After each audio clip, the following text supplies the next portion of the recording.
الحمد لله نحمده ونستعينه ونستغفره ونؤمن به ونتوكل عليه ونعوذ بالله من شرور أنفسنا ومن سيئات أعمالنا من يهده الله فلا مضل له ومن يضلله فلا هادي له ونشهد أن لا إله إلا الله وحده لا شريك له ونشهد أن سيدنا ومولانا محمدا عبده ورسوله صلى الله تعالى عليه وعلى آله وأصحابه وأزواجه وأتباعه وذرياته أجمعين. أما بعد فأعوذ بالله من الشيطان الرجيم. بسم الله الرحمن الرحيم. وَلَقَدْ أَرْسَلْنَا رُسُلًا مِّن قَبْلِكَ وَجَعَلْنَا لَهُمْ أَزْوَاجًا وَذُرِّيَّةً. وَقَالَ تَبَارَكَ وَتَعَالَى فِي مَوْضِعٍ آخَرَ: وَمِنْ آيَاتِهِ أَنْ خَلَقَ لَكُم مِّنْ أَنفُسِكُمْ أزواجا لتسكنوا إليها وجعل بينكم مودة ورحمة. وقال تبارك وتعالى: هن لباس لكم وأنتم لباس لهن. وقال تبارك وتعالى: وأنكحوا الأيام منكم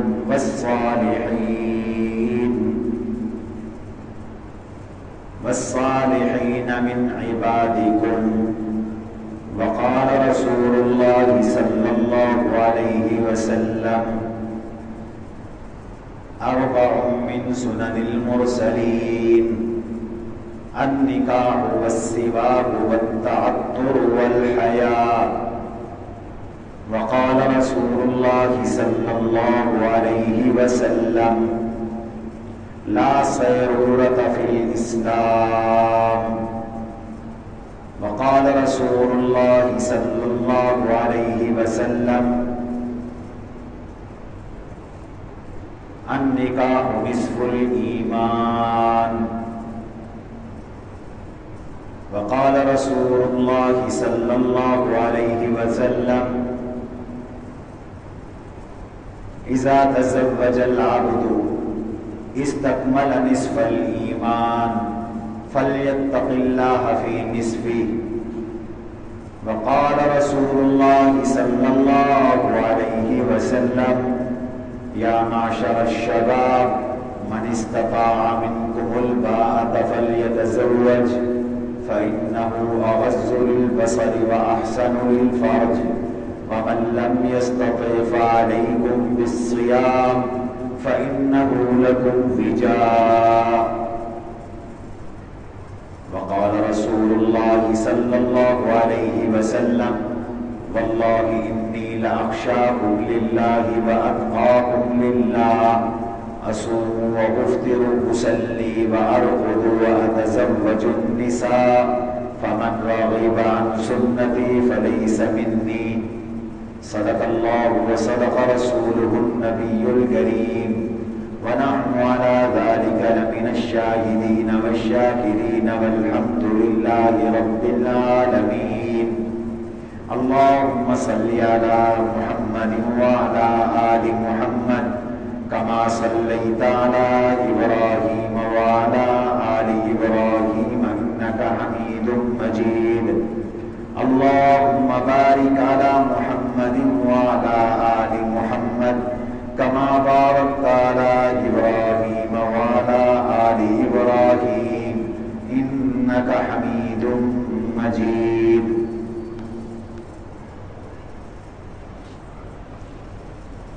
عزیزان گرامی قدر، واجب الاحترام بزرگوں اور عزیز ساتھیوں، محترمات خواتین، مائیں بہنیں اور بیٹیاں،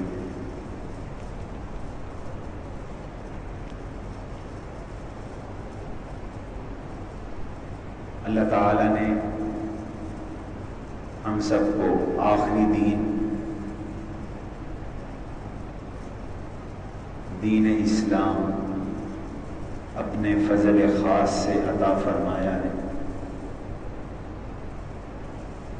ہمارا دین ہر لحاظ سے کامل اور مکمل دین ہے، اور ہمارا دین فطرت ہے، انسان کی ہر طرح کی ضرورتوں اور تقاضوں کی تکمیل کا نظام بنانے والا، بتانے والا دین ہے۔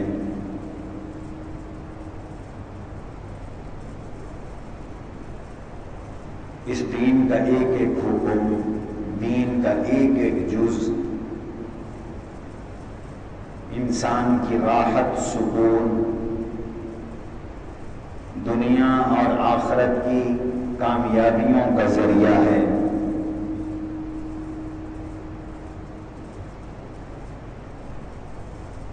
انسانیت اور ایک انسان کو جو چاہیے، جو اس کی حقیقی ضرورت ہے، وہ ہمارے دین نے انسان کو عطا کر دیا ہے۔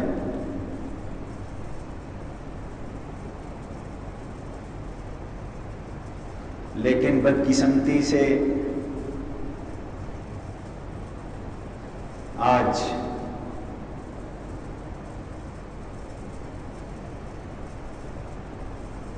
ایک طبقہ انسانیت کو انسانیت کے نام پر دھوکہ دینے میں لگا ہوا ہے، انسانی حقوق کے نام پر انسان کی حق تلفیوں میں لگا ہوا ہے، انسانی حقوق کے نام پر انسانی تقاضوں کو پامال کرنے اور فطرت کو مسخ کرنے کے لیے کمر بستہ ہے۔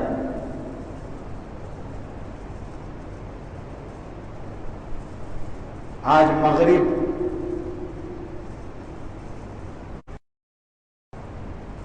انسانیت دشمنی پر اتر آیا ہے، انسانیت کی مفاد کی ہر چیز سے اسے چڑ ہے، اور انسانیت کی دشمنی کی ہر چیز سے اسے محبت ہے، اور وہ اس کو فروغ دینے میں لگا ہوا ہے۔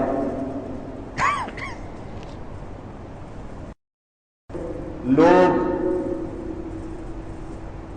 مغرب کے ایجنڈے کی تکمیل کے لیے جو کوشش کر رہے ہیں، اس ایجنڈے کا ایک ایک جز فساد پر، بد امنی پر، انسانیت کے بے سکونی پر اور انسانیت کی بربادی پر مشتمل ہے۔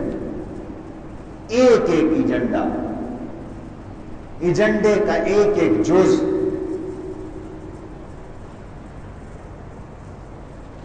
آپ اگر غور کریں گے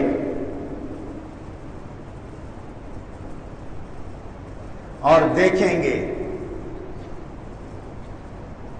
حیا انسان کی زینت ہے، مغرب حیا دشمنی پر اتر آیا ہے، وہ بے حیائی چاہتا ہے۔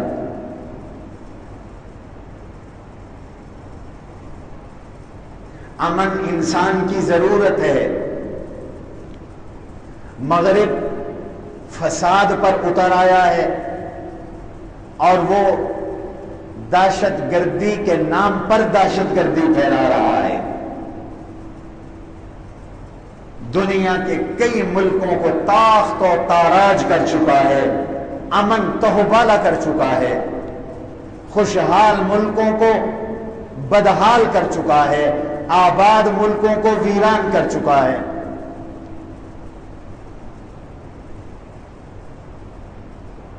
آزادی مذہب کا خوبصورت عنوان اختیار کر کے مذہب اسلام کو قتل کیا جا رہا ہے، مذہب اسلام کے ساتھ عداوت کا اظہار کیا جا رہا ہے۔ آزادی کے نام پر فلسطین اور کشمیر اور ان جیسے دنیا کے کئی مظلوم خطوں پر ظلم ڈھا رہا ہے، ظلم کی پشت پناہی کر رہا ہے۔ عورت کی آزادی کے نام پر عورتوں کو برباد، بے گھر، بے بر اور مادر پدر آزاد کر کے معاشرے میں بے سہارا کر رہا ہے۔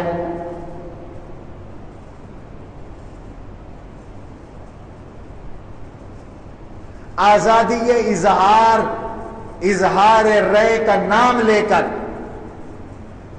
رسول اللہ صلی اللہ علیہ وسلم کی اور انبیاء علیہ السلام کی، صحابہ کرام، آل بیت اطہار کی توہین ان کا محبوب مشغلہ ہے۔ ایک طرف کہتے ہیں کسی کی دل آزاری نہ ہو، دوسرا رج کر امت مسلمہ کو تڑپا رہے ہیں، ستا رہے ہیں، کبھی قرآن کو جلاتے ہیں اور کبھی قرآن کی بے حرمتی کرتے ہیں، کبھی رسول اللہ صلی اللہ علیہ وسلم کی بے ادبی، گستاخی اور آپ کے توہین آمیز خاکے چاٹتے ہیں۔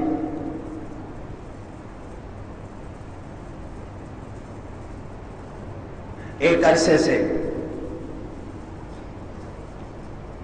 خاندانی نظام کو برباد کرنے کے لیے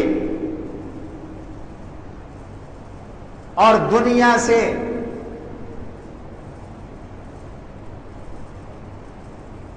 خاندانی رشتے ختم کرنے کے لیے مختلف طریقوں سے ایجنڈے کو فروغ دیا جا رہا ہے، اور ان کی نمک خوار این جی اوز،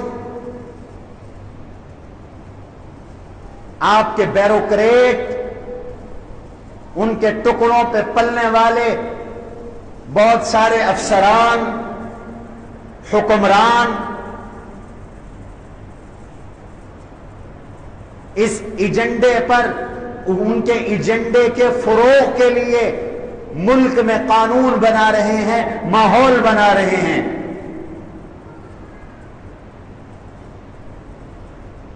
ایک عرصے سے آپ دیکھ رہے ہیں ہر سال مارچ میں عورت مارچ ہوتا ہے، اور عورت مارچ کا ایجنڈا کیا ہے کہ مرد کی مرد سے شادی ہو، عورت کی عورت سے شادی ہو۔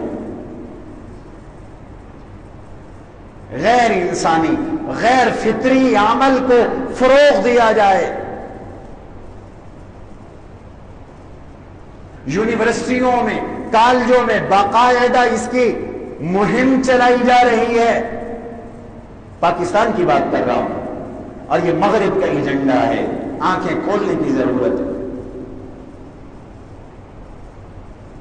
عورتوں کو مردوں کے خلاف، بیویوں کو شوہروں کے خلاف اب تک بھڑکایا جاتا رہا ہے۔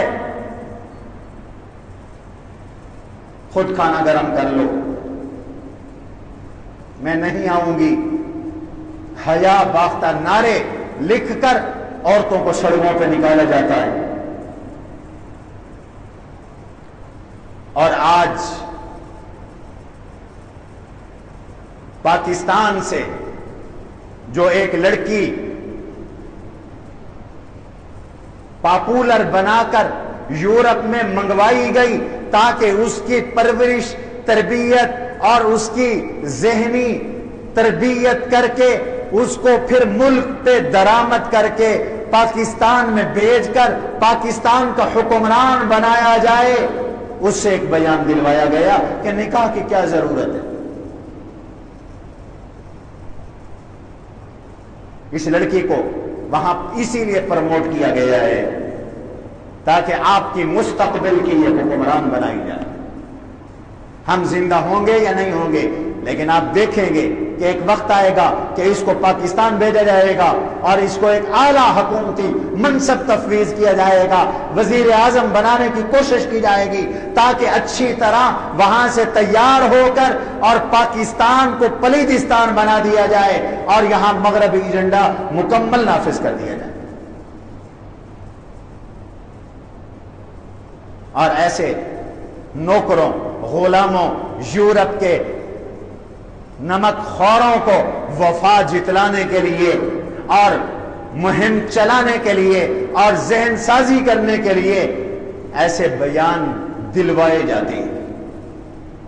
یہ کوئی اتفاقیہ بیان نہیں۔ آج آپ بی بی سی کی ویب سائٹ دیکھیں، پڑھیں، مغرب کے زیر سایہ ذرائع ابلاغ کو پڑھیں، دیکھیں، سنیں تو واضح پتہ چلتا ہے کہ اب ایجنڈا یہ ہے کہ دنیا سے نکاح کا خاتمہ کر دیا جائے، انسان کو مجرد بنا دیا جائے اور جنسی خواہش کی تکمیل کے لیے انسان کو آزاد کر دیا جائے، بے راہ روی پہ ڈال دیا جائے، بدکاریوں پہ ڈال دیا جائے، بے حیائیوں پہ ڈال دیا جائے۔ اسی ایجنڈے پر مسلسل کام ہو رہا ہے۔ ملک میں نکاح مشکل ہے، زنا آسان ہے۔ چلو،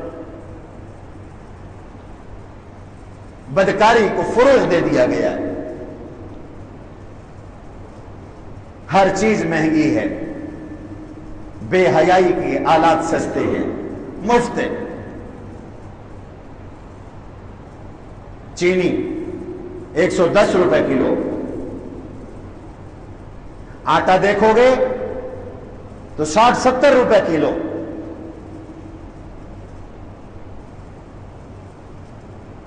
جینے کے لیے، زندہ رہنے کے لیے کھانے پینے کی چیزیں لوگوں کو دستیاب نہیں، فاقوں سے لوگ مر رہے ہیں، غریب غریب تر ہو رہا ہے، امیر امیر تر ہو رہا ہے۔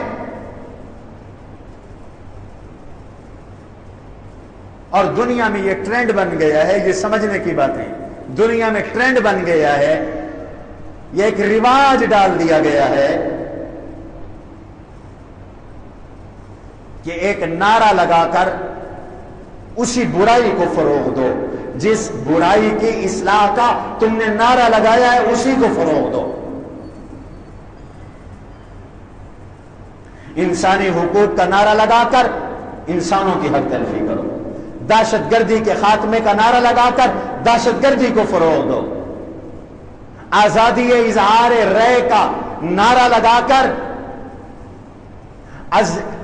آزادی اظہار رائے کا گلا دبا کر مسلمانوں پہ ظلم کرو، تڑپا تڑپا کے مارو، رسول اللہ کی توہین وہ کریں اور یہ چیخیں تو چیخنے نہ دو، ان کو چلانے نہ دو، ان کی رائے کو دبا دو۔ عورت کے تحفظ کا نعرہ لگا کر عورت کو بے یارو مددگار کر دو، بے گھر کر دو، بے ور کر دو، وہ جب بڈھی ہو تو بے سہارا تڑپتی رہے فٹ پاتھوں پر، سڑکوں پر، گلیوں میں، ہسپتالوں میں، اس کی نہ شادی ہو، نہ اولاد ہو، نہ اس کو بھائی سنبھال سکے، نہ باپ سنبھالے، نہ بیٹا سنبھالے، نہ بیٹا ہو نہ اس کو سنبھالے۔ یعنی نعرہ کتنا خوبصورت، اور اس نعرے کے پس منظر میں عورت کا استحصال۔ اسی طرح پاکستان میں نعرہ آیا کرپشن کے خلاف، بدعنوانی کے خلاف، جہاد، احتساب اور کرپشن کے خاتمے کے نام پر کرپشن کے سارے ریکارڈ پہلے ٹوٹ گئے، سارے ریکارڈ ٹوٹ گئے۔ این آر او نہیں دوں گا اور پھر این آر او دے دو، یہ دنیا کا عجیب ایک ماحول بن گیا ہے کہ جھوٹ کو سچ کہو، باطل کو حق کہو، اور اتنا جھوٹ بولو کہ اس کو سچ بنا کر پیش کر دو۔ اور آج اس پر کام شروع ہوا ہے کہ زندگی گزارنے کے لیے نکاح کی کیا ضرورت ہے؟ پارٹنرشپ ہی کافی ہے، بھائی والی ہی کافی ہے۔ یہ ایک لڑکی سے، کماری لڑکی سے، پاکستانی لڑکی سے، پٹھان لڑکی سے، جو غیرت مند قوم تھی، اس قوم کی لڑکی سے یہ بیان دلوا کر نکاح کے خلاف اب ایک منظم تحریک شروع کی جا رہی ہے۔ یاد رکھو، یہ انسانیت سے دشمنی ہے۔ نکاح کا خاتمہ انسانیت دشمنی کا نام ہے۔ کیوں؟ نکاح ایک مرد اور ایک عورت کے جائز اور قانونی تعلق کا نام ہے۔ نکاح گھروں کی آبادی کا نام ہے۔ نکاح انسانی نسل کی بقا کا نام ہے۔ نکاح انسان کے حسب اور نسب کے محفوظ رہنے کا نام ہے۔ نکاح رشتہ داریوں کے آپس میں پیدا ہونے کا نام ہے۔ نکاح خاندانوں کی محبتوں کا نام ہے۔ نکاح کتنا خوبصورت عمل ہے۔ نکاح حیا اور شرم کے فروغ کا نام ہے۔ نکاح پاک دامنی کا نام ہے۔ نکاح نظر کی حفاظت کا نام ہے۔ نکاح سکون اور اطمینان کا نام ہے۔ نکاح گھریلو زندگی کی تکمیل کا نام ہے۔ نکاح معاشرتی زندگی کی تکمیل کا نام ہے۔ اور نکاح انفرادی زندگی کے مکمل ہونے کا نام ہے۔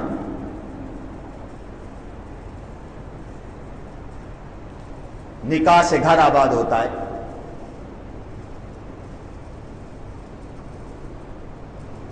اصل میں سمجھ یہ لیا گیا کہ نکاح صرف خواہشات کی تکمیل کا نام ہے۔ ان جاہلوں کو کیا پتا؟ قرآن پڑھو تو تمہیں پتا چلے کہ نکاح صرف خواہشات کی تکمیل کے لیے نہیں دیا گیا۔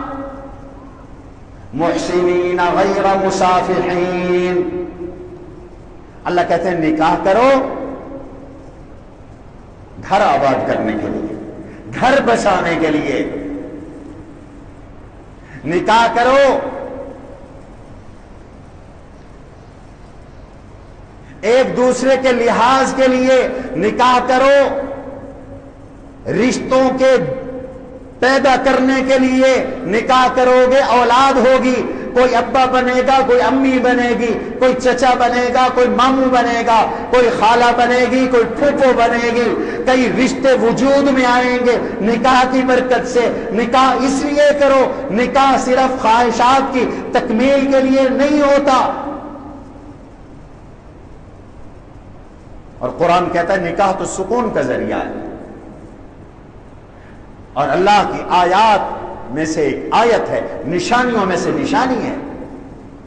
وَمِنْ آيَاتِهِ أَنْ خَلَقَ لَكُم مِّنْ أَنفُسِكُمْ أَزْوَاجًا لِتَسْكُنُوا إِلَيْهَا وَجَعَلَ بَيْنَكُم مَّوَدَّةً وَرَحْمَةً۔ اللہ کی نشانیوں میں سے ہے، اس نے تم میں سے تمہیں بیویاں دی ہیں۔ بیویاں سکون کا ذریعہ ہیں، اطمینان کا ذریعہ ہے۔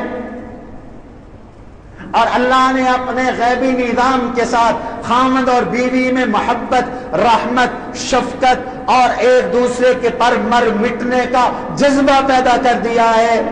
ایک دوسروں کی ضرورتوں کی تکمیل کا ذریعہ بنا دیا ہے۔ ایک دوسرے کا خامد اور بیوی کو اولنا اور بچھونا بنا دیا ہے۔ اور اسلامی ثقافت کے اندر خامد کی ہر چیز بیوی پہ قربان اور بیوی کی ہر چیز خامد پہ قربان۔ صرف خامد اور بیوی پر قربان نہیں ہے، خامد کی ہر چیز بیوی کے خاندان پر قربان، اور خامد کی اور بیوی کی ہر چیز خامد کے خاندان پر قربان ہوتی۔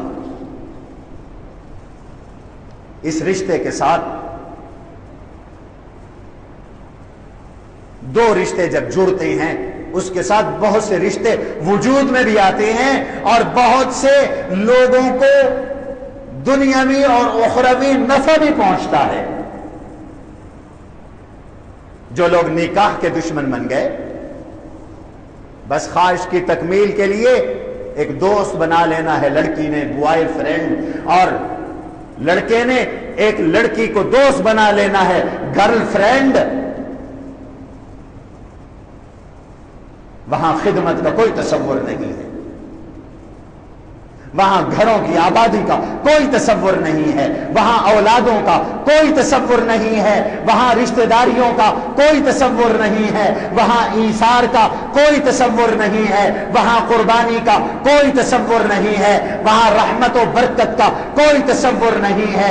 اس زنا کے اندر نحوست ہے، اللہ کی نافرمانی ہے، اللہ سے بیزاری ہے، رب کی لعنت ہے، ایک دوسرے سے بغض ہے، ایک دوسرے سے عداوت ہے، ایک دوسرے سے دشمنی ہے، ایک دوسرے سے علیحدگی ہے. مشکل وقت میں کوئی کسی کے کام نہیں آتا، کوئی کسی کی خدمت نہیں کرتا.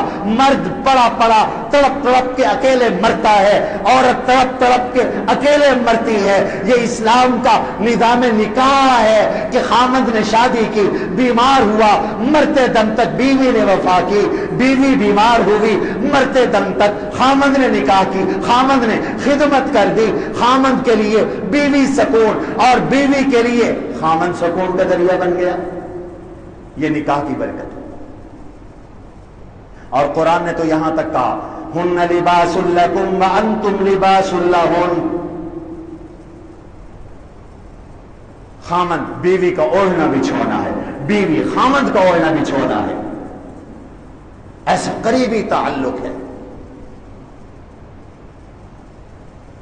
اس کے بغیر انسان مکمل نہیں ہوتا. نکاح کے بغیر نہ انسان مکمل، نہ انسان کا ایمان مکمل.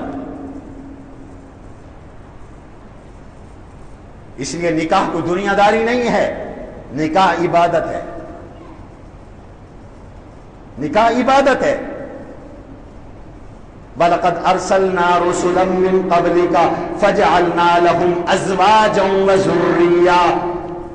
اللہ کہتے ہیں ہم نے آپ سے پہلے جتنے بھی نبی رسول بھیجے سوائے عیسیٰ علیہ السلام کے، ان کا استثناء احادیث میں موجود ہے. ہم نے جتنے بھی نبی اور رسول بھیجے سب کو ہم نے بیویاں بھی عطا کی، بچے بھی عطا کیے، ہم نے ان کی شادیاں بھی کروائی، ہم نے ان کے نکاح بھی کروائے. آدم علیہ السلام کو اللہ نے پیدا کیا. یا ایھا الناس اتقوا ربکم الذی خلقکم من نفس واحدہ وخلق منها زوجها. آدم کی بڑی پسلی سے اللہ نے حضرت حوا کو پیدا کیا اور نکاح کیا.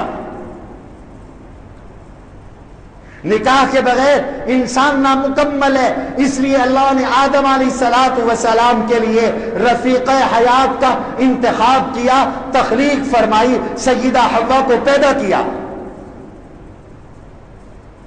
اور حضور علیہ السلام کی معروف حدیث ہے اربع من سنن المرسلین. 4 چیزیں سب نبیوں کی سنت ہیں، سب رسولوں کی سنت ہیں سوائے عیسیٰ علیہ السلام اور یحییٰ علیہ السلام کی. یحییٰ علیہ السلام کو تو اللہ نے پیدا ہی اسی طرح کیا تھا، سیدا وحصورا ونبیا من الصالحین. وہ عورتوں سے دور رہنے والے تھے، قرآن نے بتایا. اور عیسیٰ علیہ السلام کو شادی کا موقع نہیں ملا. ان کی عمر 30 سال تھی، وہ آسمانوں پہ چلے گئے. قرب قیامت میں واپس آئیں گے، وہ بھی نکاح کریں گے، ان کی بھی اولاد ہوگی. احادیث میں آتا ہے. اس لیے فرمایا 4 کام سب نبیوں رسولوں کی سنت. النکاح، نکاح کرنا سب نبیوں کی سنت.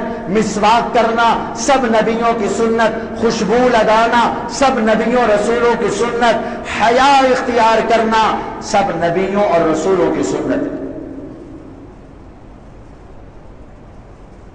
جب سے اللہ نے آدم علیہ السلام کو پیدا کیا تب سے نکاح کا سلسلہ شروع کیا. اور دنیا کے سب کام مرنے سے ختم ہو جاتے ہیں. نکاح ایسا مبارک عمل ہے جو جنت میں بھی باقی رہے گا. وَزَوَّجْنَاهُمْ بِحُورٍ عِينٍ. قرآن کہتا ہے ہم جنت والوں کی جنت میں شادیاں کریں گے حور عین کے ساتھ. وَلَهُمْ فِيهَا أَزْوَاجٌ مُطَهَّرَةٌ. جنت میں پاکیزہ بیویاں ہوں گی، جنت میں بھی اللہ بیوی عطا فرمائیں گے، لیکن جنت بھی ایمان والے کو ملنی ہے، اور نکاح پہ ایمان بھی ایمان والے کا ہے۔ خدا کا منکر، خدا کی منکر اور دین کے منکروں کا نکاح سے کوئی تعلق نہیں۔ نکاح ایمان والوں کے لیے، جنت بھی ایمان والوں کے لیے۔ ایمان والوں دنیا میں بھی نکاح کرتے ہیں، اور ایمان والوں کا رب جنت میں بھی نکاح کریں گے۔ حضور علیہ السلام فرماتے ہیں فرعون کی بیوی آسیہ کا نکاح مجھ سے ہوگا، سیدہ آسیہ کا نکاح حضور علیہ الصلوۃ والسلام کے ساتھ ہوگا، وہاں بھی نکاح ہوگا، چونکہ نکاح فطرت انسانی ہے، اور انسان اس فطرت کو چاہتا ہے، اور انسانی فطرت اس کو قبول کرتی ہے۔ صرف مسلمان ہی نہیں، ہندوؤں میں بھی نکاح، یہودیوں میں بھی نکاح، عیسائیوں میں بھی نکاح، دنیا کے بہت سے مذاہب میں نکاح ہے رہا۔ آج اگر کوئی مغربیت کا نام لے کر نکاح کا انکار کرتا ہے، اور جو لونڈی آج نکاح کے خلاف حربہ سرائی کر رہی ہے، پہلے تو اپنے باپ سے کہے کہ وہ نکاح کو ختم کرے، خود بھی تو نکاح کی پیداوار ہے یا کسی اور چیز کی پیداوار ہے۔ تو نکاح سکون کا ذریعہ، انسانی فطرت کی تکمیل، اور نکاح ایمان کی تکمیل ہے۔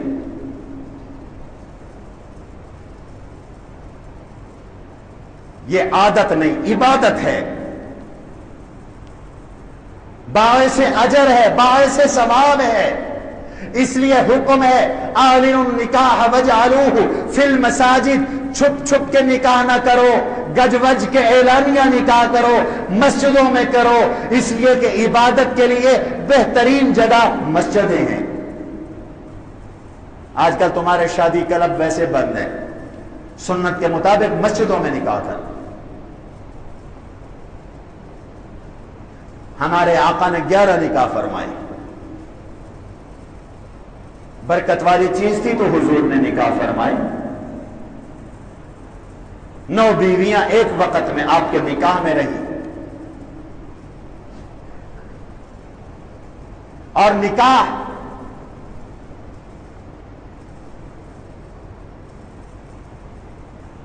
تمہارے خاندانوں کی بقا کا ذریعہ ہے، تمہاری پہچان کا ذریعہ ہے۔ نکاح حسب اور نسب کی بقا کا ذریعہ ہے۔ آج تم لکھتے ہو فلاں ولد فلاں قوم فلاں، یہ قوم کیسے معلوم ہوئی؟ نکاح کے ذریعے، باپ کی شادی کے ذریعے۔ جہاں نکاح نہیں وہاں باپ کا کوئی نہیں پتا ہوتا، جہاں نکاح نہیں وہاں دادے کا کوئی نہیں پتا ہوتا، جہاں نکاح نہیں وہاں نانے کا کوئی نہیں پتا ہوتا۔ آج مسلمانوں تمہیں مبارک ہو، تمہاری برادریاں ہیں، وجعل، اللہ قرآن میں کہہ رہے ہیں ہم نے تمہیں قبیلے دیے، ہم نے تمہیں برادریاں دی، شعوبا وقبائل لتعارفوا ان اکرمکم عند اللہ اتقاکم۔ تمہارے قبائل ہیں، تمہاری برادریاں نکاح کی برکت سے۔ حسب نسب نکاح کے ساتھ باقی رہتا ہے۔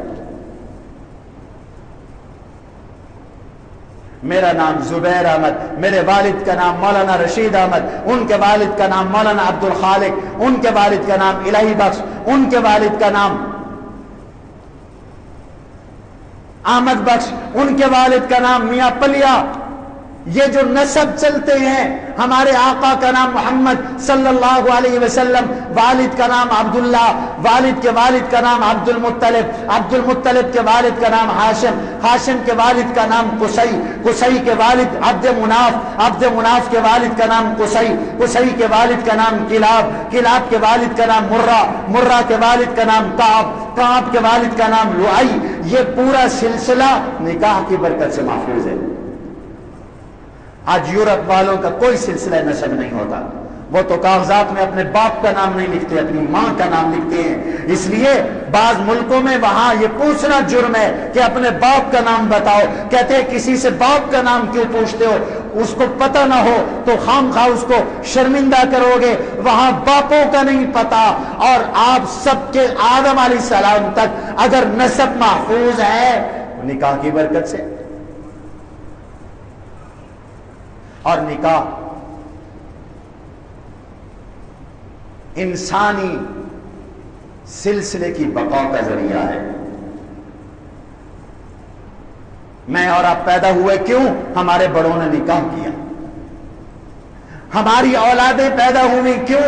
ہم نے نکاح کیے۔ ہماری اولادوں کی اولادیں پیدا ہوئی کیوں؟ انہوں نے نکاح کیے۔ نکاح ہے تو انسانی سلسلہ بھی باقی ہے، انسان باقی ہے۔ بقائے انسانیت کا مدار نکاح پر ہے۔ یہ ظالم انسان کے دشمن ہے، دنیا سے انسانیت کا خاتمہ چاہتے ہیں، اس لیے نکاح کو ختم کرنا چاہتے ہیں۔ نہ نکاح ہو نہ اولاد ہو۔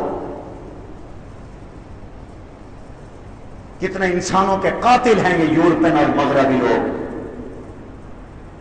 عراق میں کتنے ہزار لوگوں کو قتل کیا، افغانستان میں امریکیوں نے، نیٹو نے کتنے ہزار لوگوں کو کا قتل عام کیا۔ آج فلسطین میں کتنے ہزار لوگوں کو قتل کیا جا رہا ہے، کشمیر میں کتنے ہزار قتل ہو چکے، فلسطین میں کتنے ہزار قتل ہو چکے، مصر میں کتنوں کو قتل کیا گیا، لیبیا یمن میں کتنوں کو قتل کیا گیا، شام میں کتنے لاکھ لوگ قتل ہوئے۔ ایک طرف سے قتل کرتے جاؤ اور پھر جنگ عظیم دوم میں کتنے لاکھ لوگ قتل ہوئے، ایٹمی دھماکوں میں کتنے لاکھ لوگ قتل ہوئے، ہٹلر نے کتنے لاکھ لوگوں کو قتل کیا تھا۔ تم قاتل ہو اور آج نکاح کے ذریعے انسان کو، انسانیت کو، انسانی نسل کو، انسانی سلسلے کو ختم کرنا چاہتے ہو۔ تم ناکام ہو جاؤ گے۔ جب تک اللہ نے قیامت لانی ہے تب تک انسان دنیا میں رہیں گے اور ذریعہ نکاح بنتا رہے گا۔ رشتہ داری کا وجود نکاح کی برکت سے۔ رشتہ داری کیسے پیدا ہوتی ہے؟ میں نے پہلے عرض کیا نکاح کے ذریعے۔ فاتقوا اللہ الذی تساءلون بہ والارحام۔ اللہ کہتے ہیں رشتہ داریوں کے بارے میں اللہ سے ڈرو، رشتوں کو نہ توڑو۔ اور رشتے کیسے جنم لیتے ہیں؟ نکاح کی برکت سے۔ بھائی نکاح ہوتا ہے، اولاد ہوتی ہے تو آگے رشتہ داریاں بنتی ہیں، اور دامادگی کی رشتہ داری کا ذکر بھی قرآن نے کیا، نسب کی رشتہ داری کا ذکر بھی قرآن نے کیا۔ نسبا و سہرا، اللہ کہتے ہیں کچھ رشتے ہم نے تمہارے باپ ابے اور امے سے بنا دیے، کچھ رشتے ہم نے تمہاری بیویوں اور بیویوں کے شوہروں کی وجہ سے بنا دیے۔ سسرالی رشتے جنم لیتے ہیں نکاح کے ذریعے، نکاح کی برکت سے۔ اس لیے حضور علیہ الصلوۃ والسلام نے نکاح کی ترغیب دی، قرآن نے نکاح کا حکم دیا۔ وَأَنكِحُوا الْأَيَامَ مِنكُمْ وَالصَّالِحِينَ مِنْ عِبَادِكُمْ وَإِمَائِكُمْ، بے نکاحوں کا نکاح کرو۔ انی اريد ان انكحك احدى ابنتي هاتين على ان تأجرني 8 حجج فان اتممت 10 فمن عندك وما اريد ان اشق عليك۔ شعیب علیہ السلام نے حضرت موسیٰ علیہ السلام کو پیشکش کر دی تاکہ قیامت تک آنے والے ایمان والوں کو کوئی مشکل نہ ہو کہ اگر آپ کے گھر کوئی بیٹی کا سوال لے کر نہیں آیا تو شعیب علیہ السلام نے خود بیٹی کا سوال دے دیا تھا، تم بھی خود دے دو۔ خود کہہ دیا تھا موسیٰ علیہ السلام سے انی اريد ان انكحك احدى ابنتي هاتين، میں چاہتا ہوں اپنی 2 بیٹیوں میں سے ایک بیٹی کا نکاح آپ سے کر دوں، صفورہ کا نکاح آپ سے کر دوں۔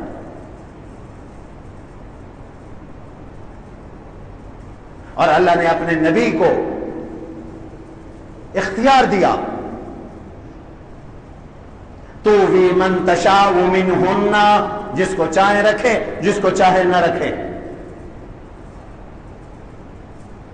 کوئی مسلمان عورت اپنا آپ کو آپ پر پیش کر دے اور حضور قبول کر لیں، آپ حضور کی خصوصیت، آپ کے لیے یہ جائز۔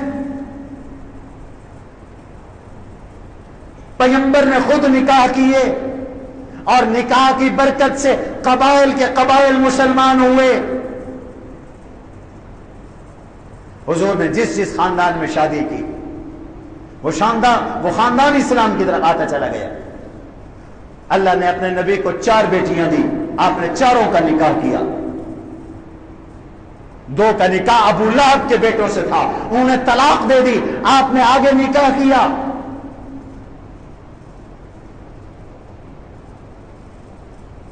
نکاح روحانیت کے خلاف بھی نہیں ہے، نکاح عبادت کے خلاف بھی نہیں ہے۔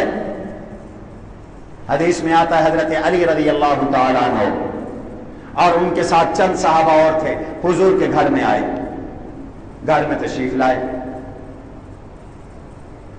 حضور کے ازواج مطہرات سے آپ کے گھر کے معمولات کے بارے میں پوچھا۔ آپ رات کو کتنی دیر عبادت کرتے ہیں؟ نفلی روزے کتنے رکھتے ہیں؟ یہ دروازہ کھول دو سائڈ میں۔ نفلی روزے کتنے رکھتے ہیں؟ ازواج مطہرات نے آپ کو بتایا کہ کبھی نفلی روزہ رکھتے ہیں، کبھی نہیں رکھتے۔ رات کو کچھ حصہ سوتے ہیں، آرام فرماتے ہیں، کچھ حصہ تہجد پڑھتے ہیں، نماز ادا کرتے ہیں۔ صحیح بخاری کی روایت ہے کأنہم تقالوہا۔ تو یہ جو پوچھنے والے تھے ان کو یہ اعمال کمزور لگے، تھوڑے لگے کہ یار حضور تھوڑے اعمال کرتے ہیں۔ پھر خود ہی کہنے لگے حضور کو تو اعمال کی اس لیے ضرورت نہیں کہ آپ تو بخشے بخشائی ہیں، غفر اللہ لہ ما تقدم من ذنبہ وما تأخر، آپ کو تو اعمال کی اس لیے ضرورت نہیں ہے، لہذا ہم اعمال کریں گے۔ کیا کریں گے؟ ایک نے کہا میں پوری رات تہجد پڑھوں گا، بالکل نہیں سوؤں گا۔ دوسرے نے کہا کہ میں ہمیشہ روزہ رکھوں گا، کبھی نہیں چھوڑوں گا۔ تیسرے نے کہا کہ میں کبھی شادی نہیں کروں گا، میں کبھی بیوی نہیں لوں گا، بس دن رات اللہ کی عبادت کرتا رہوں گا۔ رحمت عالم حضور نبی اکرم صلی اللہ تعالی علیہ وسلم یہ سنتے ہوئے تشریف لائے۔ آپ نے پوچھا کہ کیا کہہ رہے تھے؟ آپ کو بتلایا گیا کہ یہ کہہ رہے تھے۔ تو میرے آقا نے اس کے بعد عجیب بات ارشاد فرمائی۔ حضور نے فرمایا سن لو میاں، سن لو، میں تمہیں قسم اٹھا کے کہتا ہوں، واللہ انی لاخشاکم للہ واتقاکم للہ، پوری کائنات میں سب سے زیادہ اللہ کا ڈر رکھنے والا بھی میں محمد عربی صلی اللہ علیہ وسلم ہوں، اور پوری کائنات میں سب سے زیادہ تقوی رکھنے والی شخصیت بھی میں محمد صلی اللہ علیہ وسلم کی ہوں۔ مجھ سے بڑا کوئی نیک نہیں ہو سکتا، مجھ سے بڑا کوئی عابد نہیں ہو سکتا، مجھ سے بڑا کوئی زاہد نہیں ہو سکتا، مجھ سے بڑا کوئی متقی نہیں ہو سکتا، مجھ سے بڑا کوئی اللہ کے لیے وقت دینے والا نہیں ہو سکتا۔ سنو، باوجود کہ تم سب سے زیادہ میں معرفت والا، سب سے زیادہ تقوی والا، سب سے زیادہ خوف خدا والا، سب سے زیادہ اللہ کی عبادت والا، اس کے باوجود میں تمہیں بتا رہا ہوں کہ میرا معمول کیا ہے۔ انی اصوم و افطر اصلی و ارقد و اتزوج النساء فمن راغب عن سنتی فلیس منی، یہ حدیث کے لفظ ہے۔ باوجود ہے کہ میں تم سب سے زیادہ نیک ہوں، سب سے زیادہ تقوی والا ہوں، اس کے باوجود میں رات کا ایک حصہ نماز پڑھتا ہوں، ایک حصہ آرام کرتا ہوں، سوتا ہوں۔ اصلی و ارقد، میں سوتا بھی ہوں، بشری تقاضے ہیں، سونا ضروری ہے رات کو، لیکن ساری رات بھی نہیں سوتا۔ میں رات کا ایک حصہ نماز بھی پڑھتا ہوں، قیام اللیل کرتا ہوں، نماز تہجد پڑھتا ہوں، کچھ حصہ سوتا ہوں، اصوم و افطر، کبھی میں نفلی روزہ رکھتا ہوں، کبھی چھوڑ دیتا ہوں۔ میں ہمیشہ روزے نہیں رکھتا، کبھی رکھتا ہوں کبھی نہیں رکھتا۔ وَأَتَزَوَّجُ النِّسَاءَ، میں شادیاں بھی کرتا ہوں، شادی نہیں شادیاں بھی کرتا ہوں، اور یہی میری سنت ہے، یہی میرا طریقہ ہے، یہی میرا دین ہے، یہی اللہ کا حکم ہے، یہی اللہ کے نبی کی ہدایت ہے، یہی سب نبیوں کی سنت ہے، یہی میری سنت ہے۔ فمن رغب عن سنتی فلیس منی، جو میری سنت سے اعراض کرتا ہے، جو میری سنت کو چھوڑتا ہے، جو میری سنت سے کٹتا ہے، جو میرے طریقے سے کٹتا ہے، اس کا مجھ سے کوئی تعلق نہیں ہے۔ فلیس منی، اس کا مجھ سے کوئی تعلق نہیں۔ تو نکاح حضور کی سنت، سب نبیوں کی سنت، اللہ کا حکم، عبادت، سکون کا ذریعہ، نسل کی بقا کا ذریعہ، حسب اور نسب کی حفاظت کا ذریعہ، پاک دامنی کا ذریعہ، نظر کی حفاظت کا ذریعہ۔ یا معشر الشباب من استطاع منکم الباءۃ فلیتزوج فإنه اغض للبصر واحسن للفرج فإن لم يستطع فعليكم بالصيام فإنه لكم وجاء، او کما قال۔ جوانو، اگر استطاعت ہے تو نکاح کرو، شادی کرو۔ اس سے کیا ہوگا؟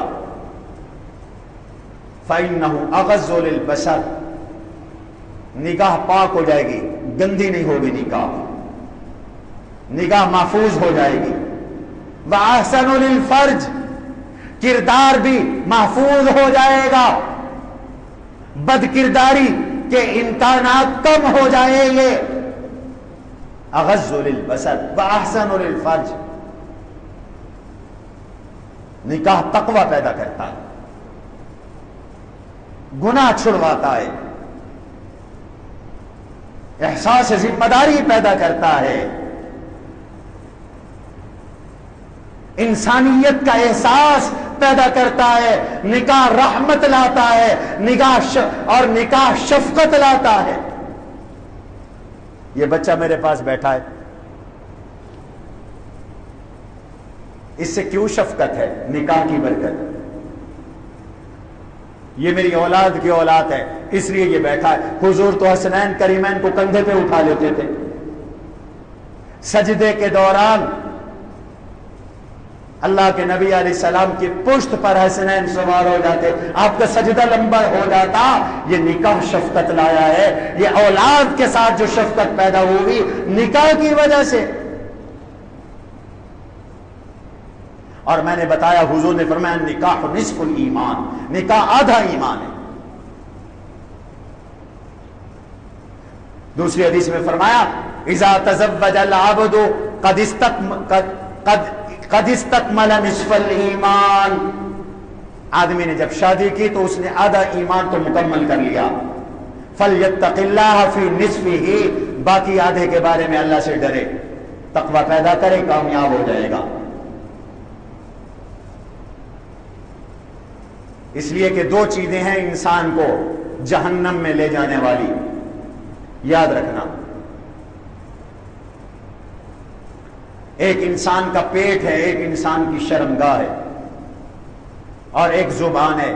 بعض روایات میں دو چیزیں زبان اور شرمگاہ کو قرار دیا۔ اضمنوا لی ما بین اللحیین وما بین رجلین اضمن لکم الجنہ، دو چیزوں کی مجھے گارنٹی دے دو۔ حضور نے فرمایا میں تمہیں جنت کی گارنٹی دیتا ہوں، دو چیزوں کی مجھے گارنٹی دو۔ کون سی؟ ما بین اللحیین، یہ جو دو جبڑوں کے درمیان ہے یعنی زبان، اس کی گارنٹی دو، یہ زبان غلط استعمال نہیں ہوگی، غلط نہیں بولے گی۔ وما بین رجلین، جو دو ٹانگوں کے درمیان ہے یعنی شرمگاہ، اس کا استعمال غلط نہیں ہوگا، تو میں تمہیں جنت کی ضمانت دیتا ہوں۔ اب نکاح سے آدھا مسئلہ تو حل ہو گیا، ما بین رجلین کا مسئلہ حل ہو گیا، کردار تو آدمی کا صاف ہو گیا۔ باقی آدھا ایمان رہتا ہے زبان پیٹ کے بارے میں. تو فرمایا تم تقوی اختیار کر لو، اللہ سے ڈر جاؤ، اللہ تبارک و تعالی تمہیں جنت عطا فرما دیں گے، کامیابی مل جائے گی.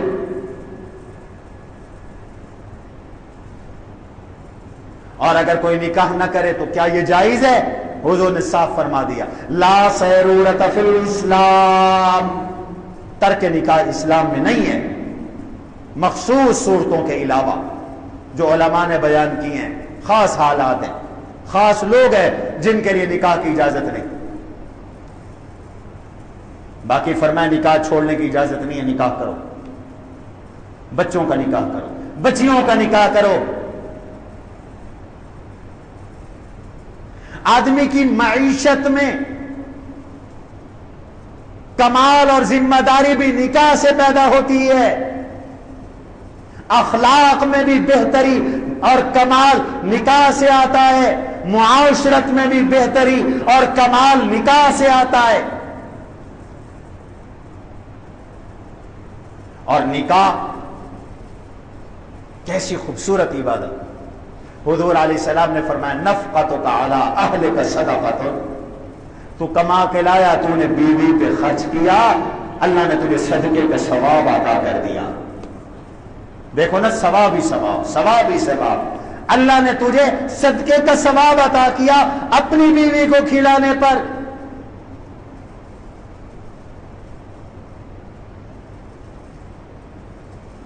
یہ بڑا خوبصورت شریعت کا حکم ہے، اس کے خلاف کوئی بکواس برداشت نہیں.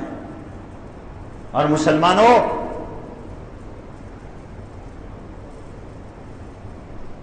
آج دنیا میں جتنی وبائی امراض آ رہی ہیں سب بے حیائیوں، بدکاریوں اور زنا کا نتیجہ ہے.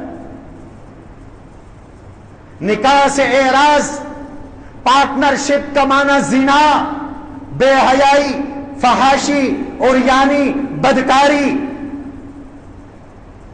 انسانیت سوز چیزیں. اس لیے نکاح فطرت ہے، فطرت ہے انسان کی نکاح. آج سب کچھ فطرت کے خلاف کیا جا رہا ہے. کبھی کہتے ہیں مرد مرد سے شادی کرے، خلاف فطرت. جانور بھی یہ کام نہیں کرتے. کبھی کسی جانور کو دیکھا عورت عورت سے شادی کرے، جانور بھی یہ کام نہیں کرتے. اور نکاح کا تو معنی ہی ملنا ہے، نکاح کا لفظی معنی ہی ملنا ہے. دو خاندان مل گئے، دو برادریاں مل گئیں، دو فرد مل گئے، محبتیں پیدا ہو گئیں، مودتیں اور الفتیں پیدا ہو گئیں. اس لیے مسلمانوں، اپنی نسلوں کی ایمان کی حفاظت کرو، نسلوں کا ایمان بچاؤ. اب ایمان پہ ڈاکے پڑ رہے ہیں، شوشے چھوڑ کر پھر ورک کیا جاتا ہے. اب یہ شوشہ چھوڑا گیا ہے، نکاح کی کیا ضرورت ہے؟ میں اپنی امی سے کہتی تھی نکاح نہیں کروں گی، بچے نہیں پیدا کروں گی. دراصل اسلام کے خلاف چومکھی جنگ ہے، اسلام کے خلاف جنگ ہے. کوئی مانے نہ مانے، ہر طرح سے جنگ ہے.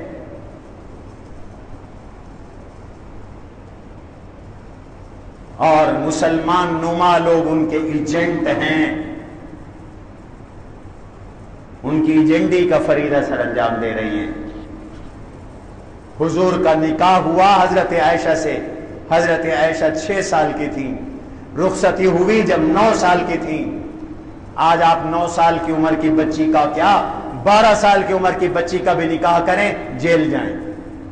یہ اسلام ہے؟ یہ قانون آپ کے ملک نے بنایا ہے. چھاپے پڑ جاتے ہیں، زنا پہ چھاپے نہیں پڑتے، نکاح پہ چھاپے پڑتے ہیں. خوف خدا کرو، اللہ سے ڈرو. ظالمو، مرنا بھی ہے، اللہ کو جواب بھی دینا ہے. بابا نکاح کی برکت سے اولاد ہوتی ہے، اور اولاد تمہارا دنیا کا بھی سہارا ہے، تمہاری آخرت کا بھی سہارا ہے کہ نہیں ہے؟ بچے کو حافظ قرآن بنایا، ماں باپ کو قیامت کے دن نور کا تاج پہنایا جائے گا۔ یہ بچے ہوئے، حافظ ہوئے تو نور کا تاج تم نے پہنا۔